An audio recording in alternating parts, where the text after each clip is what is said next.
Hey everyone. So for my 3-minute video, I created a presentation about type 2 diabetes, which is also my topic for my vulnerable populations paper. To start off with, it affects 37 million people here in the United States, which is about 10% of the population. And that's both type 1 and type 2 diabetes.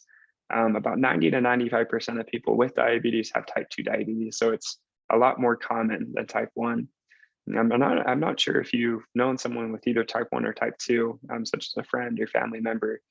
But for me personally, I had a friend who was diagnosed with type 1 diabetes towards the end of high school. And it's been interesting to learn more about complications and challenges she's experienced. And I think it just highlights the importance of our role as future health professionals to be aware of this vulnerable population group and different strategies and resources that we can take advantage of to be able to help them overcome those complications and challenges.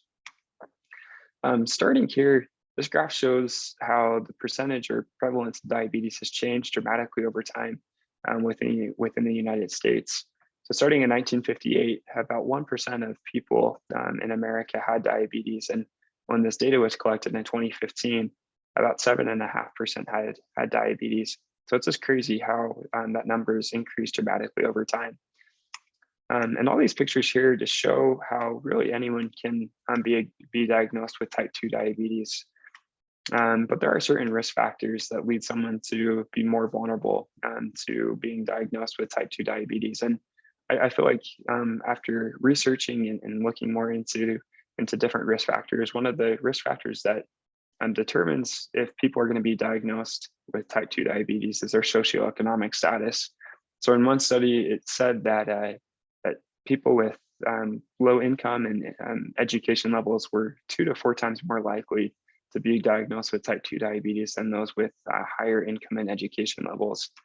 And going along with that, there's what people call the cyclical process with diabetes. So this quote is from a study, and it says type 2 diabetes is part of a cyclical process.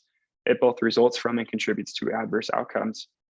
So usually, like I said, people with lower socioeconomic status have chronic stress, and chronic stress leads people to make poor behavioral choices for their health, such as not exercising or eating a poor diet.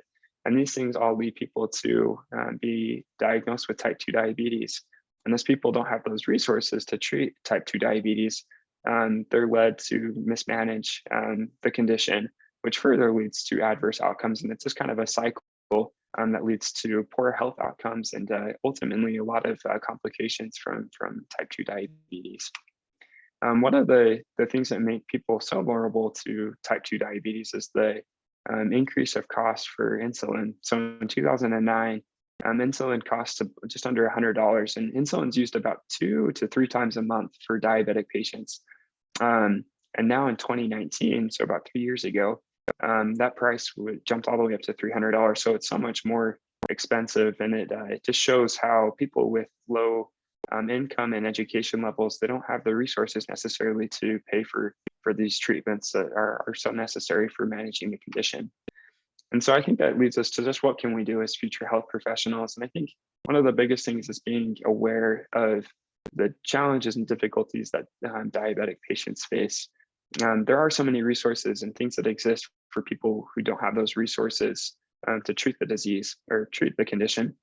And I think it's important that we're aware of those resources that exist and help put them into contact with them. I think it's also important that we have compassion and are really just befriend the people and are there to support them and help them and know that the disease can be managed and that they can do it. And as they know that and know of the future health complications that can be avoided as they treat the disease, I feel like America and the diabetic population will just be so much better off.